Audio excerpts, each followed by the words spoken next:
questions. Il n'y a que toi qui peux répondre à nos questions. Il n'y a que toi qui peux répondre à ces questions. Saint-Esprit, Saint-Esprit, oh, il n'y a que toi qui peut répondre à sa question. Il n'y a que toi qui peut répondre à ma question. Père Céleste, au nom de Jésus, nous te bénissons, nous te rendons grâce, nous te disons encore merci. Merci encore pour ce temps favorable, ô cher Saint-Esprit. Merci encore pour cette émission de ce soir, ô cher Saint-Esprit. Merci encore de saisir encore le cœur de ceux-là qui vont nous suivre, ceux-là qui nous suivent encore maintenant à ce soir éternel. Laisse que leur cœur trouve encore de la bonne parole, leur cœur puisse trouver encore de la bonne sémence qui est ta parole éternelle. Laisse que nos intelligences soient encore stériles et soient encore captifs à l'obéissance de ta parole éternelle. Laisse que, ô Dieu Tout-Puissant, car nous sommes juste un simple instrument par lequel toi seul, cher Saint-Esprit, tu ne fais qu'utiliser. Laisse que ton nom soit encore élevé, soit encore magnifié. Amen. Shalom, bien-aimés, shalom, vous tous qui êtes déjà branchés et connectés, fidèles à votre chaîne, qui est la télévision La Foi en Jésus-Christ, l'église au milieu du village. Car dans cette chaîne, vous connaîtrez la vérité et la vérité vous affranchira parce que la vérité libère. Nous voici encore dans notre émission qui est l'école de la vie profonde avec le Saint-Esprit. Bel et bien avec votre frère, l'évangéliste Jacques Isette. Alors, nous sommes à la suite de notre thème que nous avions pu commencer l'émission passée ou la semaine passée, précisément le vendredi passé. La question nous a été posée de savoir, est-ce en Christ sommes-nous dans la malédiction héréditaire? Nous avions pu développer le vendredi passé, mais aujourd'hui nous acheminons encore avec cette pensée. Merci déjà vous qui avez appelé, merci déjà vous qui avez réagi positivement et merci aussi, nous attendons aussi quelque part aussi vos critiques, vos conseils, afin que nous puissions bien exceller par rapport à cette émission. Parce que seul le Saint-Esprit et seul le manager de cette émission, nous ne faisons qu'obéir à sa parole. Nous sommes en train d'acheminer notre émission d'aujourd'hui par rapport à notre thème « Est-ce en Christ sommes-nous dans la malédiction héréditaire ?» Nous avions parlé dans Exode chapitre 20, versets 1 à 5, que j'aimerais à ce que nous puissions encore relire pour suivre notre deuxième volet de ce soir. Nous lisons dans Exode chapitre 20, versets 1 à 5. Parce que nous avions dit que « Est-ce en Christ sommes-nous dans la malédiction héréditaire ?» Déjà, nous avions répondu la semaine passée qu'en Christ, nous ne sommes plus dans la malédiction héréditaire. Pourquoi? Parce que nous sommes en train de répondre sur base de ces questions par rapport à la parole de Dieu. Je lis au nom du Seigneur, Exode 20, versets 1 à 5. Je lis au nom du Seigneur et je vous recommande aussi d'ouvrir la Bible avec nous pour que nous essayions un peu de vérifier ce qui est écrit dans la parole de Dieu. Je lis au nom du Seigneur. Exode chapitre 20, versets 1 à 5. Je lis au nom du Seigneur. Alors Dieu prononça toutes ces paroles en disant, « Je suis l'Éternel ton Dieu qui t'a fait sortir du pays d'Égypte, de la maison de servitude. Tu n'auras pas d'autre Dieu devant ma face, tu ne te feras point d'image taillée, ni de représentation quelconque, des choses qui sont en haut dans le ciel, qui sont en bas sur la terre, et qui sont dans les eaux plus bas que la terre. Tu ne te prosterneras point devant elles, et tu ne les serviras point. Car l'Éternel ton Dieu, je suis un Dieu jaloux, qui punit l'iniquité de père sur les enfants jusqu'à la 3e et à la 4e génération de ceux qui me haïssent. » Nous avions parlé l'émission passée que Dieu avait convoqué les enfants d'Israël. Après qu'il les a fait sortir dans l'Égypte entre les mains des pharaons, Dieu avait convoqué le peuple d'Israël par le biais de Moïse, afin que Dieu puisse leur parler. Quand le peuple d'Israël, après leurs 3 mois de sortie dans l'Égypte, le peuple d'Israël sont arrivés dans le désert de Sinaï. Et voici la recommandation que Dieu donna au peuple d'Israël, qu'ils ne doivent pas se faire des images taillées et ils ne doivent pas aussi se prosterner sur, on ne doit pas aussi servir d'autres dieux et se prosterner sur ces images taillées par rapport à ces faux dieux. Et l'Éternel Dieu dit qu'une fois que vous n'allez pas respecter, Dieu fait descendre l'iniquité. Dans le verset 5, Dieu dit, car je suis un Dieu jaloux, et vous allez comprendre que le petit Dieu qu'on a parlé dans dans le verset 4, c'est le petit Dieu avec le DX et le petit D majuscule que Dieu est lui-même, le Père Céleste, le Créateur du ciel et de la terre. Il dit que je suis un Dieu jaloux qui punit l'iniquité de père jusqu'aux enfants, jusqu'à la 3e et à la 4e génération de ceux qui me haïssent. Alors la question nous a été posée de savoir est-ce en Christ sommes-nous encore dans la malédiction héréditaire? Parce que qu'est-ce que nous faisons depuis que nous avons cru et reçu Jésus? Parce que il ne suffit pas seulement de croire en Jésus, il suffit aussi de le recevoir comme Seigneur et Sauveur dans ta vie. Parce que quand nous lisons dans Jean chapitre 1, verset 12, la Bible dit que « Mais à tous ceux qui l'ont cru et à ceux qui l'ont reçu, elle les a donné le pouvoir de devenir enfants de Dieu. » Tu ne peux jamais devenir enfant de Dieu si tu n'as pas cru et reçu le Seigneur Jésus-Christ.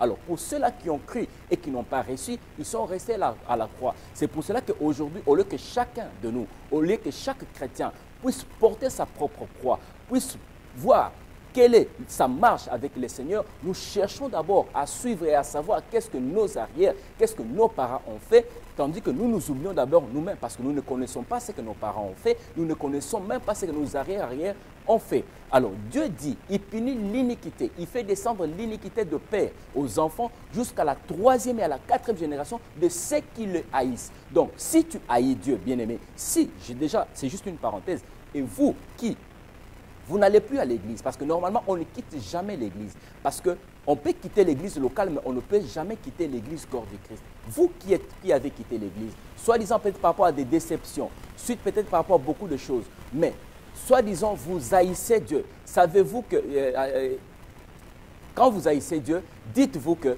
Dieu, une fois que vous l'haïssez, il va faire descendre l'iniquité de père aux enfants de la 3e à la 4e génération. Parce que Dieu le précise bien dans le verset 5 qu'il punit l'iniquité de père sur les enfants jusqu'à la 3e à la 4e génération de ceux qui les haïssent. Mais si tu aimes ces dieux-là, dans le verset 6, il dit il fait miséricorde jusqu'à 1000 générations à ceux qui aiment et qui gardent ses commandements. Donc Dieu fait miséricorde jusqu'à 1000 générations.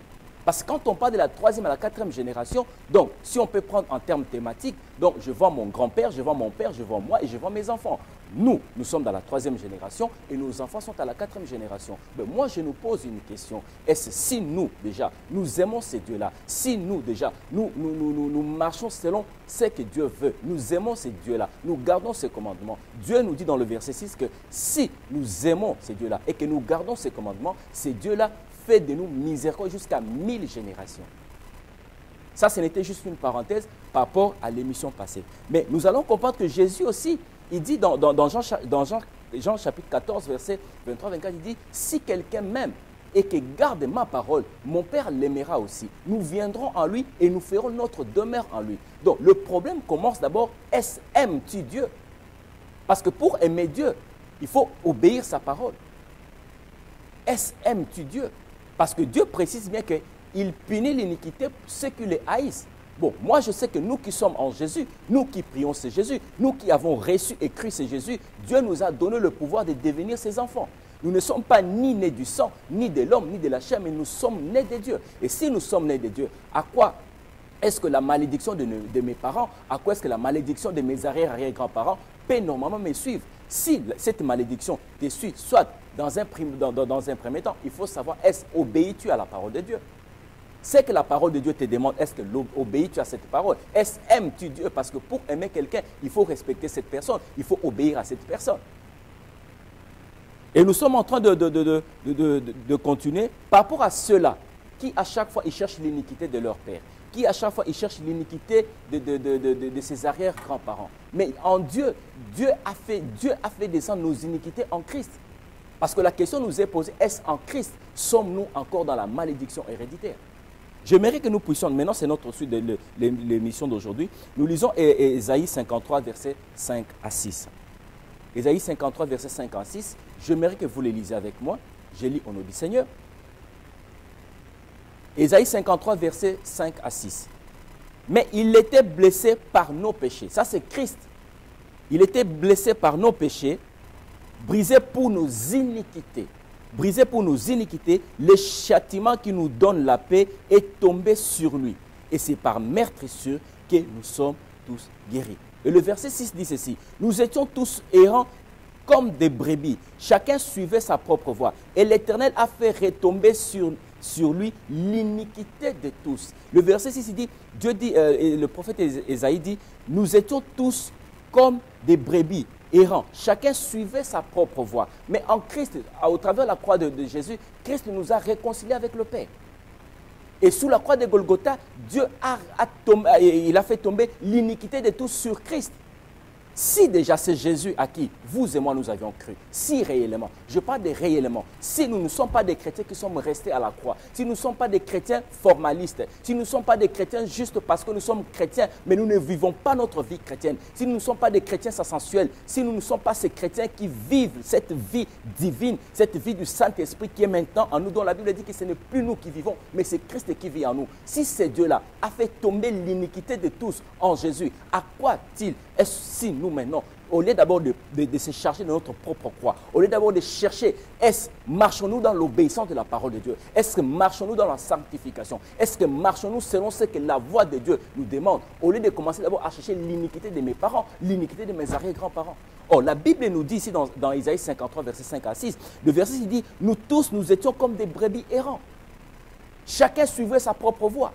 Mais Christ nous a réconciliés au travers de la croix de Jésus, au travers de la croix de Golgotha. Et je continue. Et l'Éternel a fait retomber sur lui l'iniquité de tous. Moi, je ne sais pas quelle est l'iniquité, frères et sœurs, que vous cherchez. Je ne sais pas quelle est l'iniquité que toi tu es en train de chercher à briser, l'iniquité que tu es en train de chercher à couper, l'iniquité que tu es en train de chercher à demander que Dieu puisse chercher à pardonner tes arrière-arrière et tes parents. Non.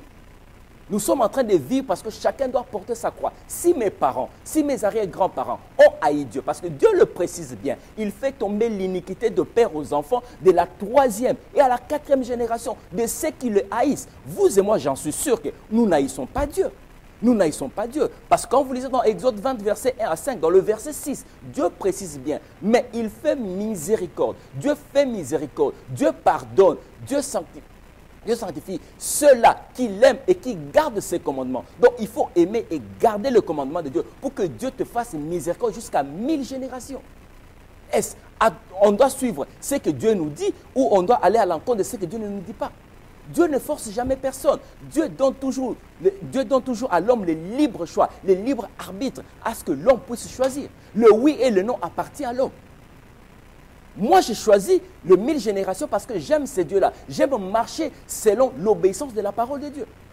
Si Dieu a fait retomber en Christ tous nos iniquités, en Christ tous nos iniquités, nous qui l'avons reçu, nous qui avons cru en ce Jésus, et que Christ a porté tous nos iniquités. Quelles sont les iniquités que nous sommes en train de chercher parce que nous nous disons que nous sommes dans la malédiction héréditaire, le mal, les choses que nos parents ont commis, les choses que nos arrière-grands-parents ont commis et que ça doit retomber encore sur nous.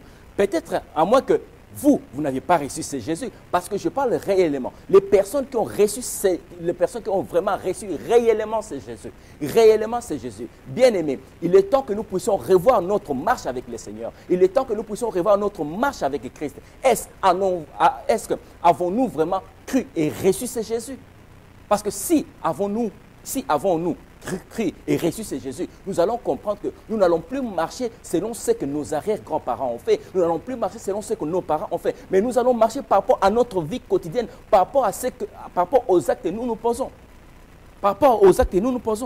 Mais vous allez comprendre que Dieu ne punit pas. Dieu ne punit pas, Dieu ne nous punit pas à cause de nos pères. Dieu nous punit par rapport à nos péchés. Nous allons lire Deutéronome 24, verset 16. Deutéronome chapitre 24, verset 16. Dieu ne nous punit pas à cause de nos pères. Dieu nous punit et nous fait mourir par rapport à nos péchés à nous. Si nous passons notre temps, des années et des années, en train de crier, en train de pleurer par rapport aux iniquités, par rapport aux péchés que nos parents ont commis, par rapport à tout ce que nos arrière ont fait, mais qu'en est-il? Quel est le jour que nous aussi, qui va maintenant prier pour nous? Ça sera juste de descendance en descendance. Si moi aujourd'hui, si nous actuellement, nous qui sommes dans la 3e génération, nous prions, nous cherchons ce que nos arrière-grands-parents ont fait, alors nos enfants aussi vont aussi prier pour nous. Et nos enfants et les enfants de nos enfants vont commencer aussi à prier pour nous par rapport aux actes que nous faisons. Chacun doit porter sa croix. Chacun doit savoir et se positionner de là où il est par rapport aux choses de Dieu. Dieu ne nous punit pas par rapport aux iniquités de nos parents. D'ailleurs, il faut les haïr pour que Dieu puisse faire retomber l'iniquité de tes parents. Mais si tu aimes ces dieux-là, Dieu te fait miséricorde jusqu'aux 1000 générations. Peuple de Dieu, il est temps que nous puissions nous réveiller. Il est temps que chacun comprenne et qui comprenne et qui sache là où il est par rapport à sa marche avec le Seigneur. Par rapport à sa marche avec le Seigneur. Marchons-nous selon la voie de Dieu? Marchons-nous selon la volonté de Dieu? Marchons-nous selon l'obéissance de la parole de Dieu?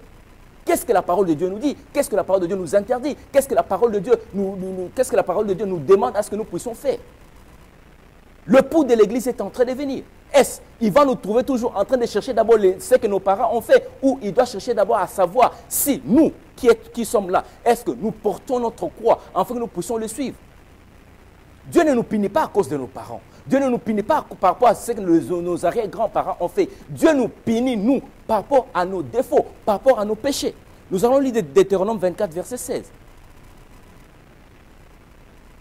Je lis au nom du Seigneur. Deutéronome chapitre 24, verset 16. On ne fera point mourir le père pour les enfants. Et l'on ne fera point mourir les enfants pour le père. On fera mourir chacun pour son péché. Est-ce en Christ sommes-nous dans la malédiction héréditaire, bien-aimés? Au lieu de chercher d'abord quel est le péché mignon que tu as, que nous avions, que nous chérissons tous, quelle est la voie, au lieu de suivre la voie de Dieu, au lieu de suivre la voie de Jésus, mais nous suivons la voie de maman. Bien-aimés, qu'on se pose la question, si ce qui nous arrive aujourd'hui, c'est parce que nous avions renversé l'ordre établi par Dieu, soit nous avions choisi un chemin que Dieu ne nous a pas mis sur ces chemins. Dieu nous punit par rapport à nos péchés. Deutéronome 24, verset 16 nous dit ici, on ne fera point mourir le père pour les enfants. Si mon père a fait tel acte, ce n'est pas à cause de mon père que moi je vais mourir. Non, c'est la parole de Dieu qui dit ici. Deutéronome 24, verset 16. Lisez avec moi et vérifiez les Écritures avec moi. On ne fera point mourir le père pour les enfants et l'on ne fera point mourir les enfants pour le père. Ce que je pose comme acte aujourd'hui, ça n'engage que moi. Ça ne pourra jamais engager mes enfants. La croix que je porte aujourd'hui, les actes que je pose aujourd'hui, c'est les actes c'est moi seul qui va porter ces actes. Ce ne sera pas ni mes enfants. Et je continue ma lecture. On ne fera point mourir le père pour les enfants et l'on ne fera point mourir les enfants pour le père. On fera mourir chacun pour son péché. C'est le péché que tu commets, c'est le péché que tu chéris, c'est le péché que tu entretiens. C'est à cause de ce péché-là qu'il y a une porte d'entrée dans ta vie. Et cette porte d'entrée dans ta vie qui t'apporte le malheur. Ce n'est pas ce que tes parents ont fait, ce n'est pas ce que tes arrière-grands-parents ont fait, non. Non, si les étiquettes de la malédiction qu'on nous colle à chaque fois, c'est à cause de nos péchés. C'est à cause de nos péchés. Nous allons lire encore Ézéchiel 18, versets 20 à 26. Dieu ne nous punit pas à cause de l'iniquité de nos parents. Dieu ne nous punit pas à cause de l'iniquité de nos arrière-grands-parents. Dieu nous punit pas à cause de nos péchés. Nous lisons Ézéchiel 18, verset 20 à 26. Que chacun cherche à porter sa croix. Que chacun cherche à savoir, est-ce que je suis dans la bonne marche avec Dieu? Est-ce que ma vie, est-ce que je l'entretiens-t-il avec Dieu ou je l'entretiens-t-il par rapport au péché que je suis en train de commettre chaque jour? Nous lisons Ézéchiel 18, versets 20 à 26. Dieu ne nous punit pas, je me répète bien, Dieu ne nous punit pas à cause de ce que nos parents ont fait. Dieu nous punit par rapport à nos péchés. J'ai lu Ézéchiel 18, versets 20 à 26. J'ai lu au nom du Seigneur et lisez aussi avec moi. L'âme qui pêche, c'est celle qui mourra. L'âme qui pêche. Bien-aimé, je veux que tu prospères à tous égards. Sois en bonne santé, qu'on prospère l'état de ton âme. Quel est l'état de ton âme maintenant? Parce qu'au lieu que tu examines, que tu diagnostiques d'abord l'état de ton âme, tu cherches d'abord à examiner et à diagnostiquer l'état de l'âme de tes arrière-grands-parents, l'état de l'âme l'état d'âme de tes parents. Ce que nos parents ont fait, nous ne savons pas tous, non. Il y a certaines choses que nous savons, mais il y a certaines choses que nous ne savons pas. Mais comment est-ce que je peux passer toute ma vie, toutes les heures, au lieu d'adorer ces dieux, au lieu que je puisse me repentir, au lieu que je puisse normalement confesser mes péchés, parce que Dieu nous punit par rapport aux péchés que nous commettons. Dieu ne nous punit pas par rapport à nos parents, non. Je continue. Ézéchiel 18, verset 20 à 26. L'âme qui pêche, c'est celle qui mourra. Le fils ne portera pas l'iniquité de son père. Le fils ne portera pas l'iniquité de son père. Tu ne peux jamais porter l'iniquité de ton père, non. Est-ce en Christ sommes-nous dans la malédiction héréditaire? Non, nous ne sommes plus dans la malédiction héréditaire. Parce qu'en Christ, Dieu a fait retomber l'iniquité de tous. Ésaïe 53, verset 5 à 6. Dans le verset 6, Dieu dit que nous étions tous comme des brebis errantes, chacun suivait son chemin. Mais Dieu a fait retomber en lui, Dieu a fait retomber en Christ l'iniquité de tous. Et c'est ce Jésus que vous et moi nous avions cru et que nous avions confessé de notre bouche et nous avions reçu dans notre cœur. Si toi tu es encore dans la malédiction héréditaire, au lieu que tu portes ta croix, au lieu que tu confesses tes péchés, au lieu que tu remettes ta vie en ordre avec ces dieux-là, tu cherches d'abord à savoir, à comprendre ce que tes parents ont fait. Tu es en train de passer ton temps pour rien parce que le pouls de l'église est en train de venir. Il est temps que nous puissions laver nos robes parce que nous sommes au temps de la fin, bien-aimés. Je continue ma lecture. L'âme qui pêche, c'est celle qui mourra. Le fils ne portera pas l'iniquité de son père et le père ne portera pas l'iniquité de son fils. Ézéchiel 18, verset 20 à 26. La justice des justes sera sur lui et les méchancetés du méchant sera sur lui. Quelle est la justice que toi tu fais? La Bible nous précise, le fils ne portera pas l'iniquité de son père. Pourquoi toi tu cherches à ce que, ou on te dit que tu as porté l'iniquité de ton père? C'est que tu cherches et que tu ne reçois pas. Tu cherches le mariage, tu cherches le travail. Tout ce que tu cherches dans ta vie, ça ne réussit pas. On te dit c'est à cause de tes parents. Tes parents ont fait je ne sais pas quoi, ils ont fait des pactes. Non, c'est que mes parents ont fait. Oui, ils ont fait. Ça c'est leur vie, ça c'était leur temps. Moi en Christ, qui est-ce que je suis devenu en Christ? C'est pour cela que chaque chrétien doit comprendre de savoir quelle est ma position en Christ. Parce que si tu sais ce que tu es devenu, si tu sais qui tu es en Jésus, si tu sais qui est-ce que tu es devenu en Jésus, si tu ne veux pas vivre selon ta position, tu cherches à vivre selon tes conditions. C'est pour cela que ces choses nous rattrapent et nous collent dessus, parce que la parole a un pouvoir. Le fils ne portera pas l'iniquité de son père. Nous sommes dans Ézéchiel 18, verset 20 à 26. Vérifiez les Écritures avec moi. Le fils ne portera pas l'iniquité de son père et le père ne portera pas l'iniquité de son fils. La justice du juste sera sur lui. La justice du juste sera sur lui. Et la méchanceté du méchant sera sur lui. Et le verset 21, si le méchant revient à tous les péchés qu'il a commis, s'il observe toutes mes lois et pratique la droiture et la justice, il vivra et il ne mourra pas. Il ne mourra pas. Dieu nous punit par rapport à nos péchés. Dieu nous punit par rapport à ce que nous commettons. Dieu nous punit par rapport à notre vie que nous menons sur cette terre. La vie que Dieu a établie pour l'homme sur cette terre, ce n'est pas la vie qu'aujourd'hui nous bénéficions, non. Pourquoi? Parce que nous avions renversé l'ordre établi par Dieu. Pourquoi? Parce que nous avons mis la charrue devant le bœuf. Non. Qu'en est-il de l'œuvre de la croix? Qu'en est-il cette œuvre que Christ s'est faite chair? Il est venu habiter avec l'homme. Il est venu s'asseoir avec l'homme pour comprendre qui était l'homme. Parce que l'homme avait tourné le dos à Dieu. Et sommes-nous encore dans la malédiction héréditaire? L'âme qui pêche, c'est celle qui mourra. Le fils ne portera pas l'iniquité de son père et le père ne portera pas l'iniquité de son fils. La justice du juste sera sur lui et la méchanceté du méchant sera sur lui. Je continue ma lecture. Si le méchant revient de tous le péché qu'il a commis, si le méchant revient de tous le péché qu'il a commis, quel est le péché que tu as commis? Quel est le péché que nous avions commis? Quel est le péché que nous avions commis? S'il observe toutes mes lois et pratique la droiture et la justice, il vivra et il ne mourra pas. S'il observe mes lois et pratique la droiture, si tu observes la loi de Dieu, si tu observes le commandement de Dieu, si tu observes la parole de Dieu et que tu appliques la droiture et la justice, tu vivras, mais tu ne mourras pas. Ça, ce n'est pas les parents. Ici, on ne parle pas des parents. Non. Si ta vie ne marche pas bien, bien-aimé, revois ta vie. Revois ta vie, pardon. Revois ta marche. Revois, est-ce que tu marches dans la droiture? Est-ce que nous marchons dans la justice de Dieu? Est-ce que nous observons les lois de Dieu? Est-ce que nous marchons dans la droiture de Dieu? Ce n'est pas nos parents. Non, arrêtons, bien-aimés. C'est la même Bible qui nous enseigne. Arrêtons de passer notre temps pour rien, en train de chercher à savoir, à comprendre les problématiques, ce que nos parents, nos arrière-parents ont fait. Parce que Dieu me dit qu'il me fait miséricorde si je l'aime, si j'aime ce Dieu-là et que je garde ses commandements. Dieu me dit qu'il me fera miséricorde jusqu'à 1000 générations. Jusqu'à 1000 générations. Mes enfants, la miséricorde la commence d'abord par moi, à mes enfants, jusqu'à mes enfants, mes enfants, mes enfants, mes enfants. Bon, entre la 3e et la 4e génération et 1000 générations, qu'est-ce que tu choisis? Parce qu'entre 3 et 4e génération, Dieu punit l'iniquité par rapport à ceux-là qui les haïssent et Dieu fait miséricorde jusqu'à 1000 générations. 1000 générations. Qu'est-ce que nous choisissons? Nous choisissons le 1, le 3 et 4 ou nous choisissons le 1000? Or, tout en sachant que dans Isaïe 53, verset 6, Dieu a fait retomber l'iniquité de tous en lui, en Jésus, en Christ. En Christ. Et le verset 22, toutes les transgressions qu'il a commises seront oubliées. Il vivra à cause de la justice qu'il a pratiquée. Ce que je désire, est-ce que le méchant meurt? Ce que Dieu désire, est-ce que le méchant meurt? Non. Dieu ne désire pas que le méchant meure.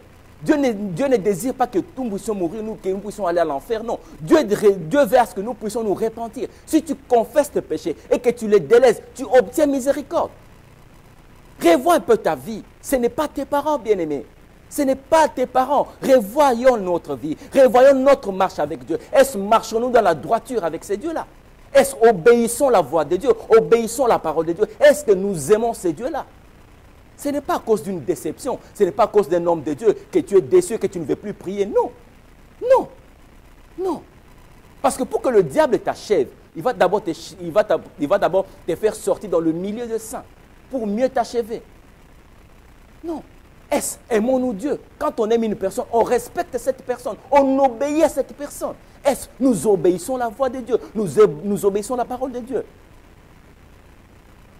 Et le verset 24, la Bible dit, si le juste se détourne de sa justice et commet l'iniquité, s'il imite toutes les abominations du méchant, vivra-t-il? Toute sa justice sera oubliée parce qu'il est livré à l'iniquité et au péché. À cause de cela, il mourra. Dieu nous punit par rapport à nos péchés, bien-aimés. Dieu nous punit par rapport à nos péchés. Et toi qui haïs Dieu, bien-aimé, toi qui ne vas plus à l'église, parce qu'on t'a dit des choses sur un homme de Dieu, parce qu'on t'a parlé sur des choses, parce qu'un des chrétiens, un des fidèles t'a critiqué, je ne sais pas. Bien-aimé, es-tu venu pour prier pour un homme de Dieu ou es-tu venu prier pour ce Jésus qui t'a ramassé dans la boue, qui a lavé tes péchés? Aimons-nous Dieu, bien-aimé? Aimes-tu Dieu? Pour que tu gardes ses commandements et que tu marches dans la justice et que tu marches dans la droiture, pour que tu puisses vivre, pour que tu ne meurs pas. Dieu nous punit par rapport à nos péchés. Dieu nous punit par rapport à nos péchés. Nous allons lire Psaume 45, verset 20. Nous allons lire Psaume 45, verset 20. Dieu nous punit par rapport à nos péchés. Et toi qui haïs Dieu, regarde ce que Dieu te dit. Nous lisons dans Psaume 145, verset 20. L'Éternel garde tous ceux qu'il aime et il détruit tous les méchants. Psaume 145, verset 20. L'Éternel garde tous ceux qu'il aime. Il garde tous ceux qu'il aime. L'Éternel garde tous ceux qu'il aime. Et il détruit tous les méchants. Est-ce vous à qui nous allons tous à l'église? Est-ce aimons-nous Dieu ou nous sommes méchants contre la parole de Dieu? Ou nous sommes là juste pour critiquer? Ou nous sommes là juste pour parler du mal des serviteurs de Dieu? Ou nous sommes juste là pour parler du mal des autres fidèles? Bien-aimés, vous qui restez à la maison, bien-aimés, vous qui, c'est bien de rester à la maison, c'est bien de ne plus lire la Bible, c'est bien de ne plus obéir à la voix de Dieu, mais il y aura un jour que nous serons tous, que nous allons tous comparaître devant le Seigneur, que tous nous allons comparaître devant ces dieux-là, et ils vont nous poser des questions. Il nous posera des questions. Il est temps que nous puissions reprendre notre marche avec ces dieux-là. Il est temps que nous puissions obéir à sa parole. Il est temps que nous puissions marcher dans la droiture de la parole de Dieu. Il est temps que nous puissions confesser nos péchés. Parce que Dieu nous punit, Dieu nous fait mourir à cause de nos péchés. À cause de nos péchés. Nous lisons Deutéronome 7, verset 10. Deutéronome chapitre 7, verset 10. Toi qui haïs Dieu, moi je ne haïs pas Dieu, moi j'aime Dieu, moi j'obéis, je cherche à marcher dans la sanctification, je cherche à obéir la parole de Dieu, je cherche à être juste devant ces dieux-là. Et une fois que je marche dans la droiture de ces dieux-là, une fois que je marche dans la justice de ces dieux-là, Dieu ne va pas me faire mourir. Par contre, Dieu fera de moi miséricorde jusqu'à 1000 générations. Deutéronome 7, verset 10. Deutéronome chapitre 7, verset 10. Lisez avec moi et vérifiez les Écritures avec moi. Dieu fait des représailles. Vous qui haïssez Dieu, vous, votre cœur est endurci. Vous qui ne veulent plus écouter même pas la voix de Dieu. Vous qui ne veulent même plus écouter la parole de Dieu. Regarde ce que Dieu vous dit, bien-aimés. Regarde ce que Dieu vous dit. Ne nous conformons plus au siècle présent, mais soyez renouvelés par l'intelligence. Bien-aimés, nous sommes en Europe, bien sûr, mais ne vivons pas comme les gens de l'Europe. Ne vivons pas comme les gens de l'Europe. Mais n'endurcissons pas nos cœurs. Si vous entendez ma voix, n'endurcissez pas vos cœurs, bien-aimés. Nous sommes au temps de la fin. Nous sommes au temps de la fin. Il est temps que nous puissions vivre chacun à sa position. Vivre sa position en Christ et non pas vivre selon les conditions du monde. Regarde le représailles que Dieu fait par rapport à ceux qui les haïssent, par rapport à ceux qui les détestent. Détester Dieu, détester Dieu, c'est quand tu ne sais pas lire sa parole, quand tu ne sais pas obéir sa parole, quand tu ne sais pas marcher selon sa parole. Ça, c'est haïr Dieu. Haïr Dieu, ce n'est pas blasphémer Dieu, mais le fait que tu ne sais pas lire la parole de Dieu, le fait que tu ne marches pas selon l'obéissance de la parole de Dieu, tu haïs ces dieux-là. Et Dieu fait des représailles. Nous lisons dans Deutéronome 7, verset 10. Je lis au nom du Seigneur. Mais il lui use des représailles. Dieu use des représailles envers ceux qui les haïssent. Et si vous lisez dans le verset 9, j'aimerais que nous puissions lire Deutéronome chapitre 7, verset 9, pour entrer dans le verset 10, pour mieux comprendre. Sachez donc, c'est l'Éternel ton Dieu qui est Dieu. C'est Dieu fidèle, garde son alliance et sa miséricorde jusqu'à 1000 générations envers ceux qui l'aiment et qui observent ses commandements. Et le verset 10, mais il use des représailles envers ceux qui les haïssent. Il use le représailles. Dieu use le représailles envers ceux qui les haïssent, envers ceux qui ne respectent pas sa parole, envers ceux qui ne marchent pas selon l'obéissance de sa parole, en fait que ceux qui n'obéissent pas le précepte, le prescrit de sa parole. Et Dieu use le représailles envers ceux qui les haïssent. Il le fait périr. Il le fait périr. Il ne diffère point en celui qui les haït. Il use directement des représailles. Bien-aimés, revoyons notre marche chrétienne. La vie chrétienne, ce n'est pas une vie de formalité. La vie chrétienne, ce n'est pas une vie d'apparence. La vie chrétienne, ce n'est pas une vie d'habitude. La vie chrétienne, c'est toute une vie. C'est toute une vie de constance avec le Saint-Esprit. Parce qu'une fois que nous avons cru et reçu ce Jésus, le Saint-Esprit est venu habiter en nous. Le Saint-Esprit a fait de notre demeure. Jean chapitre 14, verset 23-24. Qu'est-ce que Jésus dit? Si quelqu'un m'aime, si, il y a une supposition. Soit tu l'aimes, soit tu ne l'aimes pas. Soit tu écoutes ce qu'on te dit, soit tu écoutes ce que la parole te dit. Soit tu écoutes ce que c'est là qui endurcit ton cœur, soit tu écoutes ce que le précepte et le prescrit de la parole de Dieu, ce qui te dit. Jésus dit, si quelqu'un m'aime, il garde ma parole. Mon Père l'aimera aussi. Et nous viendrons en lui et nous ferons notre demeure en lui. Ça, c'est Jésus qui nous parle dans Jean chapitre 14, verset 23-24. Bien-aimés, obéissons à la parole de Dieu. Obéissons au commandement de Dieu. Obéissons au commandement de Dieu. Dieu ne nous fait pas périr, Dieu ne nous fait pas mourir par rapport à nos parents, non. Par rapport aux actes que nous posons, par rapport aux péchés que nous commettons. Par rapport aux péchés que nous commettons. Sommes-nous dans la malédiction héréditaire? Non. Nous allons lire Lamentation 5, versets 7 à 9. Lamentation de Jérémie. Nous allons lire Lamentation de Jérémie, chapitre 5, versets 7 à 9. Je sais que c'est là où on s'assoit plus sur ces versets. Lamentation chapitre 5, versets 7 à 9. J'ai lu au nom du Seigneur. Ça, c'est les lamentations de Jérémie. Oh, au début du livre de Jérémie, Dieu a dit à Jérémie, je te connaissais. Dieu connaissait le prophète Jérémie avant qu'il ne soit formé dans le ventre de sa mère. Avant qu'il ne soit formé dans le ventre de sa mère. Même certains moments de la vie de Jérémie, le prophète Jérémie avait oublié le plan de Dieu, le dessein de Dieu qu'il avait entre les mains de Dieu. Et maintenant, c'est sur ces versets que nous captivons les enfants de Dieu. Lamentation chapitre 5, verset 7 à 8. Qu'est-ce que le prophète Jérémie dit? Nos pères ont péché. Nos pères ont péché, ils ne sont plus là.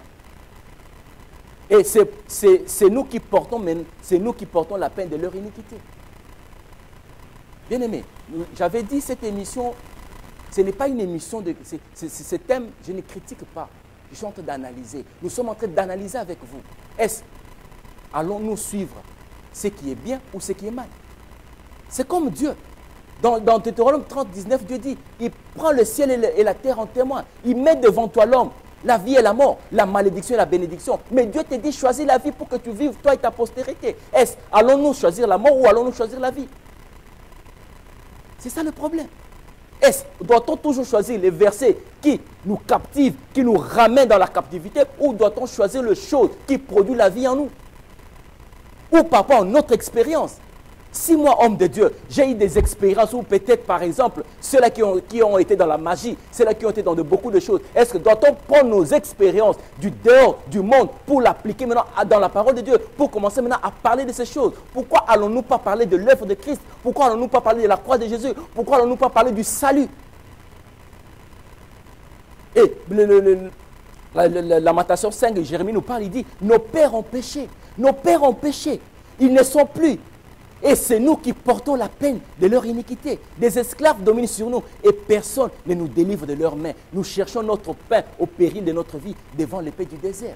Bien-aimés, ça fait notre quotidien, ces versets de Lamentation 5, versets 7 à 9. Ça fait notre quotidien. Ce n'est pas parce que tu n'as pas du travail. Ce n'est pas parce que tout ce que tu cherches et que tu ne sais pas trouver et que tu dois retomber tout ça sur tes parents. Non. Je sais, c'est la Bible qui dit. Mais qu'est-ce qu'Ézéchiel 18, verset 20 à 26, il dit? Est-ce que doit-on punir le père pour le fils? Ou doit-on faire périr le père pour le fils? Et doit-on faire périr l'enfant pour le père? À cause de leur iniquité. C'est à vous de juger, c'est à vous de comprendre. C'est à vous de comprendre. Et Dieu, il répond lui-même, Jérémie, lui-même le prophète Jérémie, il nous répond encore dans Lamentation 5, verset 16. Lui-même le prophète Jérémie, qui nous parle dans Lamentation 5, verset 7 à 9, il dit, nos pères ont péché, ils ne sont plus. C'est là où on s'attelle. Comme nos parents ont péché, ils ont fait je ne sais pas quoi, ils n'ont pas obéi à Dieu, ils ne sont plus, et c'est nous qui portons maintenant la peine de leur iniquité. C'est ça même notre doctrine dans nos églises. Nous passons du temps et du temps et du temps en train de chercher, en train de briser, de casser, je ne sais pas quoi. Et en guise de cela, on vous demande les offrandes de rachat. On vous demande des offrandes de réparation. Quelle offrande de réparation? Quelle offrande de rachat, bien-aimé? Nous sommes au temps de la fin. Quelle est l'offrande de la rachat qui dépasse l'œuvre de la croix, qui dépasse la croix de Jésus? Qui dépasse la croix de Jésus? Ce sont des choses qu'on nous captive à l'église. Ce sont des choses, bien-aimés. Il est temps que nous puissions nous réveiller. Il est temps que nous puissions nous réveiller. Il est temps que nous puissions lire la Bible et comprendre la Bible, comprendre le contexte dans lequel, pourquoi est-ce que le prophète Jérémie s'est lamenté dans Lamentation 5, verset 7 à 9. Il dit, nos pères ont péché, ils ne sont plus. C'est nous qui portons la peine de leur iniquité. Des esclaves dominent sur nous et personne ne nous délivre de leurs mains. Si je cherche quelque chose et que je ne trouve pas, je dois d'abord revoir ma vie. Quelle est ma vie? Est-ce que je marche-t-il dans l'obéissance de la parole de Dieu? Est-ce que je marche-t-il selon la parole de Dieu? Est-ce que j'aime ces dieux-là? Ce n'est pas nos pères, non. Et après ces choses, on vous demande des choses. Et vous êtes là. Ça fait combien de fois que tu as donné l'offrande des rachats? Ta vie est toujours la même. Ça fait combien de fois que tu as amené l'offrande de réparation? Ta vie est toujours la même. Ta vie ne peut que se réparer dans la parole de Dieu. Ta vie ne peut que se réparer quand tu confesses le péché. Ta vie ne peut que se réparer si tu marches dans la droiture, dans la justice de Dieu. Et Lamentation 5, verset 5 répond à Lamentation chapitre 5, verset 5 à 9. Nous lisons Lamentation 5, verset 16. Ça, c'est encore le prophète Jérémie. Il dit, la couronne de notre tête est tombée, malheur à nous, parce que nous avons péché. Dieu nous punit par rapport à nos péchés. Dieu ne nous punit pas par rapport à ce que nos parents ont fait. En Christ sommes-nous dans la malédiction héréditaire. En Christ sommes-nous dans la malédiction héréditaire. Est-ce que ce que nos parents ont fait, est-ce que nous allons en subir? Non. Non. Dieu nous punit par rapport à nos péchés. Dieu nous punit par rapport à ce que nous avions commis. Dieu nous punit par rapport à ce que nous avions commis. Nous allons lire Jérémie 31, versets 29 à 30. C'est toujours le prophète Jérémie. Et ce sont des versets que nous nous asseyons sur ça.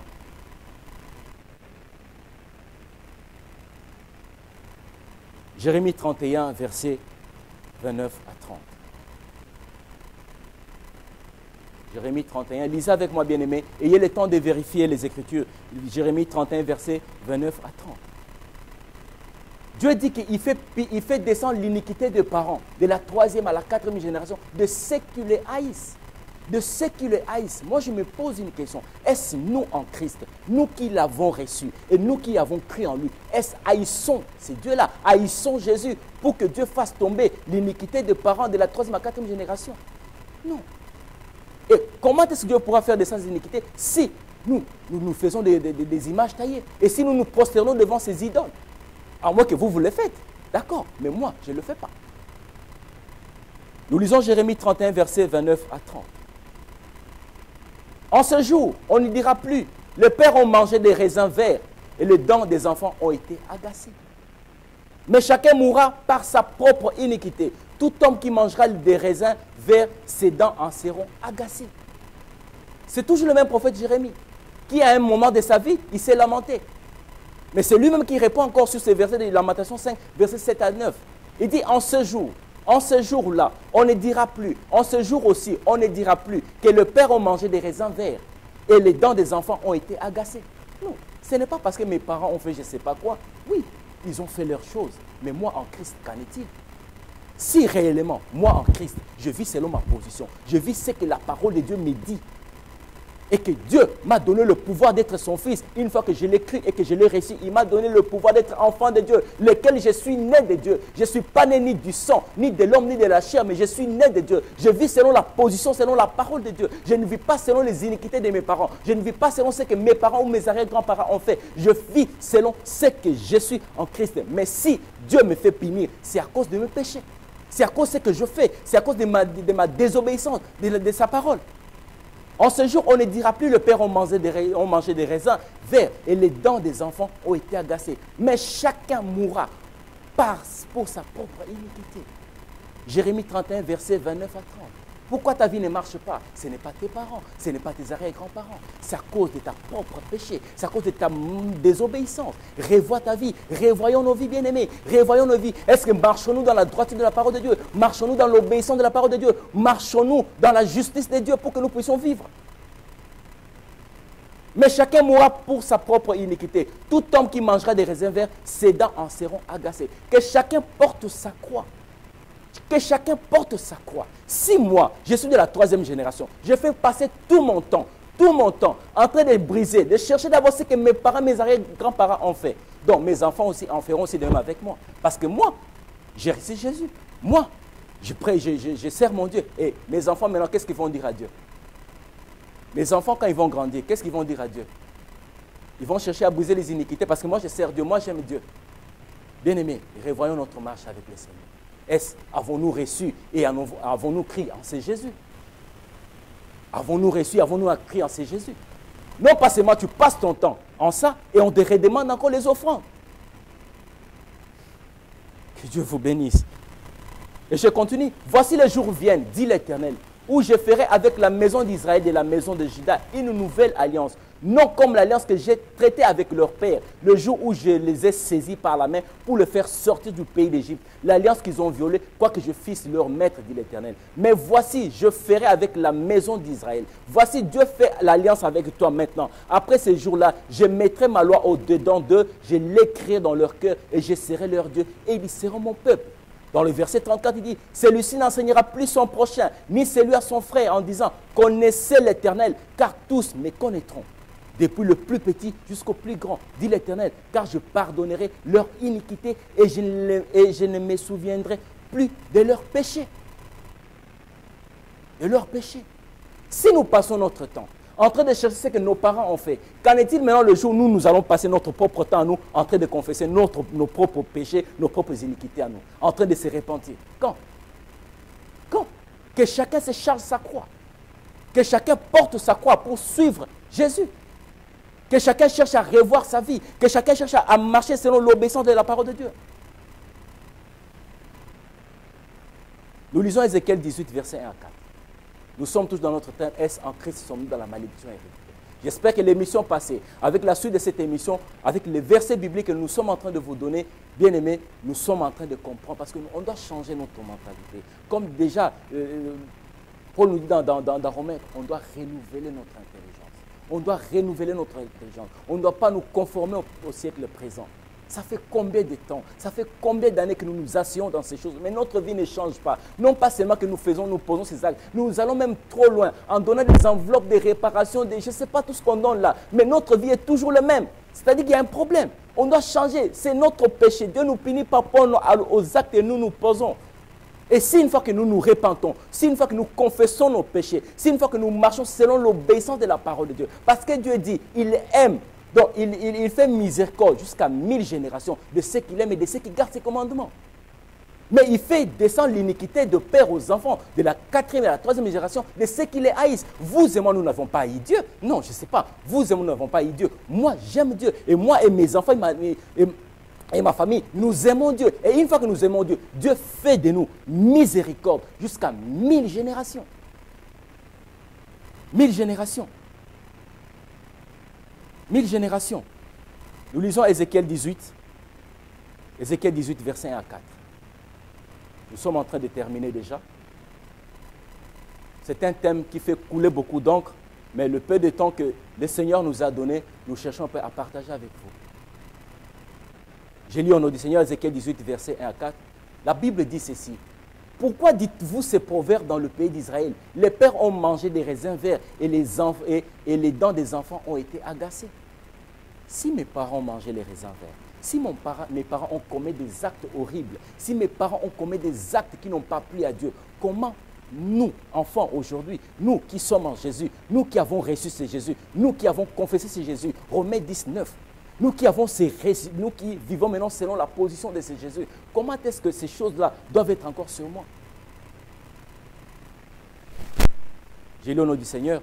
Pourquoi dites-vous ces proverbes dans le pays d'Israël? Le père a mangé des raisins verts et les dents des enfants ont été agacées. Je suis vivant, dit le Seigneur éternel. Vous n'aurez plus lieu de dire ces proverbes en Israël. Voici, toutes les âmes sont à moi, l'âme du Fils comme l'âme du Père. L'une et l'autre sont à moi. L'âme qui pêche, c'est celle qui mourra. L'âme qui pêche, c'est celle qui mourra. L'âme qui pêche, c'est celle qui mourra. Ce n'est pas l'iniquité de nos parents. Ce n'est pas l'iniquité de nos arrière-grands-parents. Non, c'est ce que nous posons comme acte. C'est ce qui nous fait périr. Et si la Bible dit que l'âme qui pêche, c'est celle qui mourra, bien-aimé, il est temps que nous puissions nous repentir. Il est temps que nous puissions confesser nos péchés et que nous puissions les délaisser, que nous puissions obtenir miséricorde devant ces dieux-là. Arrêtons, bien-aimé. Arrêtons, bien-aimé. Nous sommes au temps de la fin. Que chacun se charge de sa croix. Que chacun cherche à se charger de sa croix. Nous complétons encore notre avant-dernier verset de Job 21, versets 19 à 20. Nous sommes tous dans notre thème. Est-ce en Christ sommes-nous dans la malédiction héréditaire? Job 21, verset 29, verset 19, pardon, verset 19 à 20. Regarde ce que Job nous dit. Dans Job 21, verset 19 à 20. Est-ce le Fils que Dieu réserve le châtiment du Père? Mais celui que Dieu devrait punir pour qu'il les sente, c'est celui qui devait contempler sa propre ruine. C'est lui qui devrait boire la colère du Tout-Puissant. Je relis, est-ce le Fils que Dieu réserve le châtiment du Père? Parce que nous nous disons que ce que nous faisons aujourd'hui, si notre vie ne marche pas bien, si ce que nous cherchons et que nous ne savons pas l'obtenir, c'est à cause de ce que nos parents ont fait.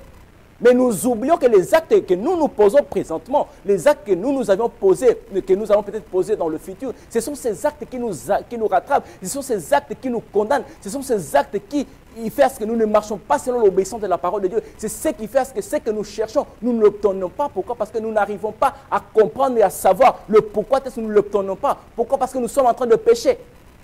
C'est à cause de nos propres péchés à nous que Dieu ne cherche pas à nous exaucer. Ce n'est pas à cause de nos parents. Arrêtons ces choses, bien-aimés. Non pas seulement que nous avions passé tout notre temps en train de briser, de chercher, de plaider nos parents qui sont déjà morts, que je ne sais même pas ce qu'ils ont fait, mais je passe tout mon temps en train de pleurer pour leur cause, mais à la fin, je donne encore les offrandes de réparation. Et ensuite, je ne vois rien. Doit-on obéir à la parole de Dieu ou doit-on obéir aux choses qu'on nous impose? Parce qu'on doit obéir à la parole de Dieu. Est-ce pour le Fils que Dieu réserve le châtiment du Père? Est-ce pour le Fils que Dieu réserve le châtiment du Père? Mais celui que Dieu devrait punir, pour qu'il le sente, c'est celui qui devrait contempler sa propre ruine. Sa propre ruine, c'est nous d'abord, c'est nous le problème. C'est nous le problème, parce qu'avant d'abord d'aller ailleurs, c'est nous le problème. Nous devons d'abord voir, est-ce que ma vie telle qu'elle est là, est-ce que je marche selon la voie de Dieu? Je marche selon la droiture de Dieu? Je marche selon la justice de Dieu? Tous nos péchés mignons que nous chérissons tant que nous sommes tous conscients, il est temps que nous puissions, bien-aimés, nous repentir. Il est temps que nous puissions nous repentir. Arrêtons de chercher les zones d'ombre. Arrêtons de chercher, je ne sais pas, des hic et partout. C'est nous qui sommes le seul problème. C'est nous qui sommes le seul problème. Et c'est lui qui devait boire la colère du Tout-Puissant.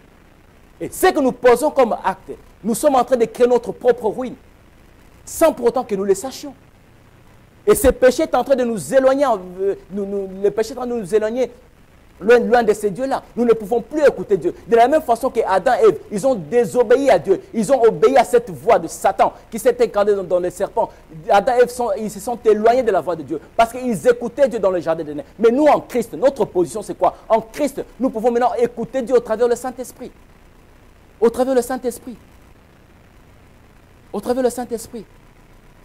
Nous terminons avec notre dernier point. Notre assurance en Christ, que nous ne sommes pas dans la malédiction. Bien-aimés, en Christ, nous ne sommes pas dans la malédiction.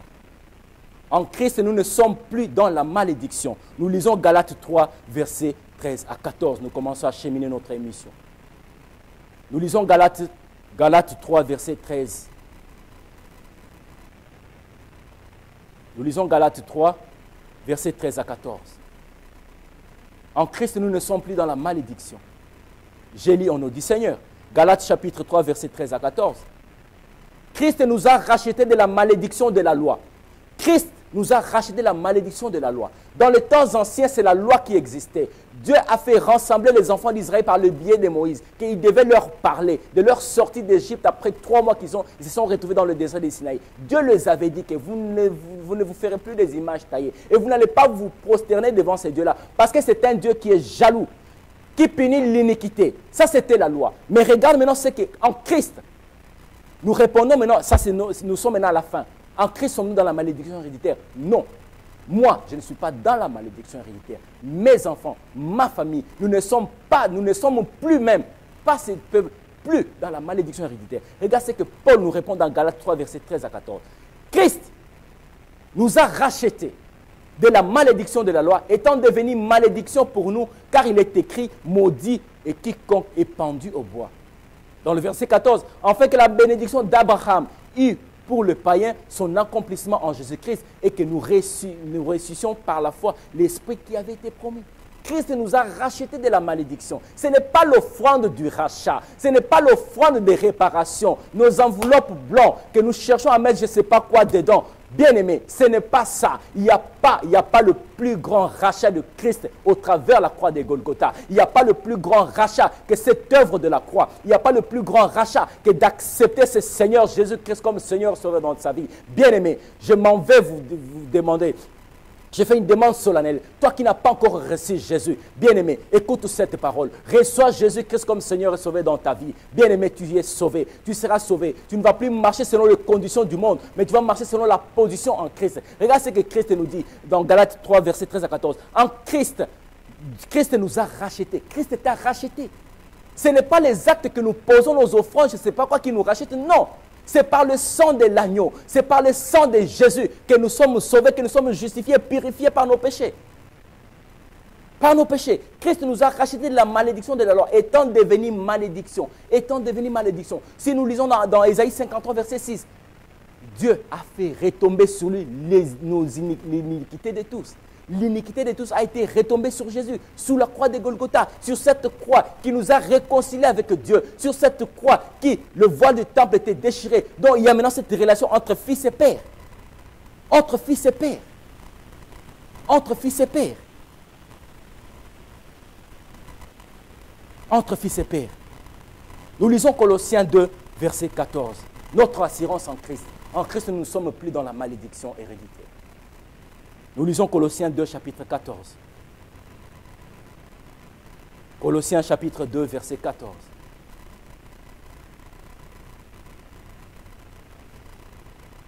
Il a effacé l'acte dont l'ordonnance nous condamne. J'aime ce Jésus. La Bible dit, il a effacé l'acte. Il a effacé l'acte.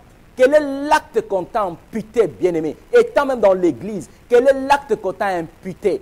Cet acte qu'on t'a imputé en te disant que si ta vie ne marche pas, si ta vie ne roule pas, je ne sais pas bien, c'est à cause de tes parents, c'est à cause de tes arrière-arrière, je ne sais pas. Mais sache-le bien, au départ, si ta vie ne marche pas, cherche à entrer en conformité avec la parole de Dieu. Cherche à entrer à marcher dans la droiture avec ce Dieu-là. Cherche à marcher dans la justice de Dieu. Tu verras que ta vie va commencer à marcher. Confesse tes péchés. Répands-toi. Tu vas voir que ta vie va commencer à marcher bien. Ta vie va commencer à marcher comme des roulettes. Mais la Bible dit, Christ a effacé l'acte de l'ordonnance nous condamnés et qui subsistait. Qu'est-ce qui subsiste encore dans ta vie? Quelle est cette zone d'ombre qui subsiste encore dans ta vie, bien-aimé? Quelles sont ces choses, ces étiquettes que le monde ou les hommes te collent ou t'amputent, bien-aimé? Es-tu réellement en Christ ou as-tu vraiment reçu Christ et Jésus ou tu es resté à la croix?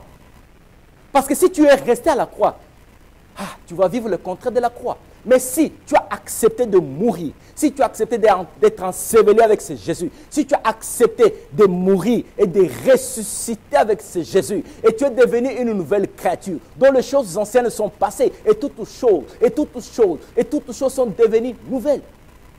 Qu'est-ce que tu cherches encore? Qu'est-ce que tu cherches encore dans Sodome et Gomorrhe? Pourquoi tu te retournes encore dans le passé?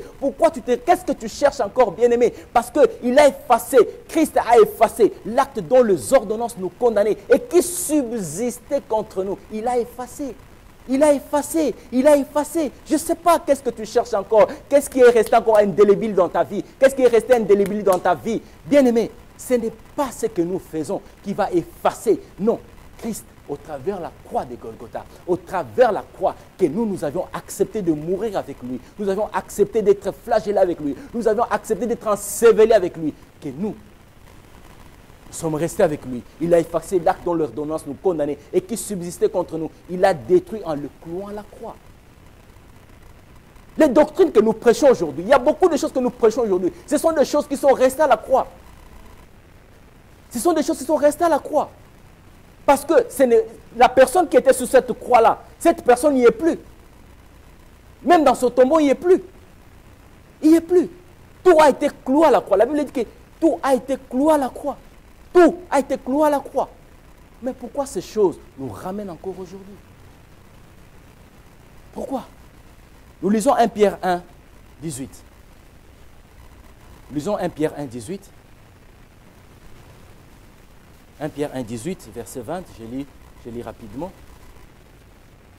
La Bible dit ceci.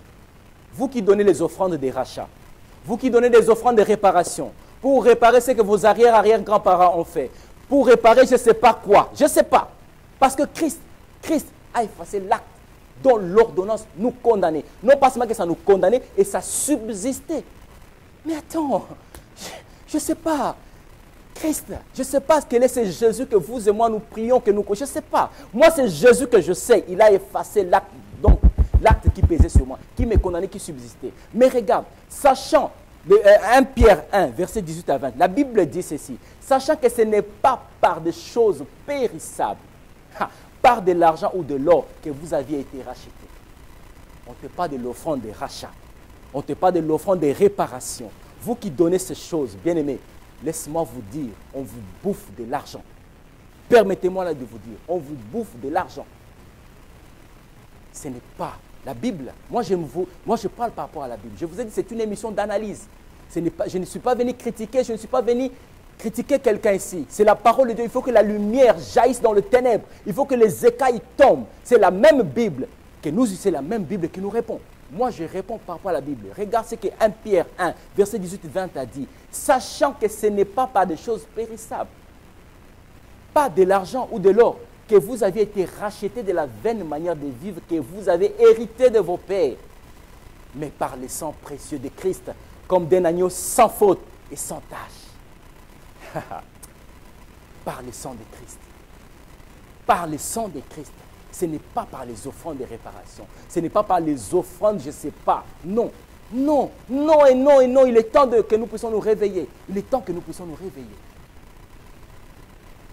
Sachant que ce n'est pas par des choses périssables, pas par de l'argent ou de l'or, que vous avez été rachetés de la vaine manière de vivre, que vous avez hérité de vos pères, mais par le sang précieux de Christ. Par le sang précieux de Christ. Par le sang précieux de Christ. Toi qui n'as pas encore reçu Jésus bien-aimé, reçois Jésus maintenant. Ouvre ta Bible dans Jean 3,16. La Bible dit, Dieu il a tant aimé le monde qu'il a donné son Fils unique, afin que quiconque croit en lui ne périsse point, mais qu'il ait la vie éternelle. Te voilà maintenant le temps, l'occasion t'est donnée, bien-aimé. Reçois Jésus comme Seigneur et Sauveur dans ta vie, pour que tu vives dans ta destinée, pour que tu hérites le royaume des cieux. Et Romains 19 dit, si tu confesses de ta bouche, j'aimerais que toi-même tu confesses, je n'aimerais pas confesser à ta place. Ouvre Romains 19, bien-aimé. Ouvre ça dans ta maison. Agenouille-toi. Donne ton cœur à Jésus. La Bible dit, si tu confesses de ta bouche, c'est toi qui vas confesser. Ce n'est pas moi, c'est toi qui vas confesser. Si tu confesses de ta bouche, le Seigneur Jésus, tu déclares devant le monde, tu déclares devant le péché, tu déclares devant Satan. Si tu confesses de ta bouche, le Seigneur Jésus, et si tu crois dans ton cœur que Dieu l'a ressuscité des morts, tu seras sauvé. Bien-aimé, si tu crois cette parole, tu es sauvé. Si tu marches dans l'obéissance de la parole de Dieu, tu seras sauvé. Si tu marches selon la droiture de la parole de Dieu, tu seras sauvé. Mais répentons-nous, répentons-nous, répentons-nous. Ce n'est pas à cause du péché de nos parents, ce n'est pas à cause de ce qu'ils ont fait que notre vie ne marche pas. Si notre vie ne marche pas, c'est à cause d'abord de nous-mêmes. Que Dieu vous bénisse. Père Céleste, au nom de Jésus, je te bénis, je te rends grâce, je te dis merci. Merci pour la suite encore de ce thème éternel. Merci, cher Saint-Esprit, parce que nous l'avions acheminé avec toi et nous l'avions commencé encore avec toi. Laisse que cette parole trouve encore de la bonne sémence dans le cœur de chacun. Laisse que Dieu te puisse que nous puissions encore nous repentir, éternel. Nous puissions encore porter et se charger de notre croix afin que nous puissions encore te suivre. Il n'y a que toi qui peux répondre à nos questions.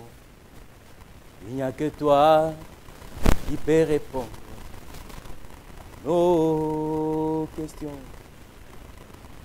Père Céleste, au nom de Jésus. Amen. Soyez bénis.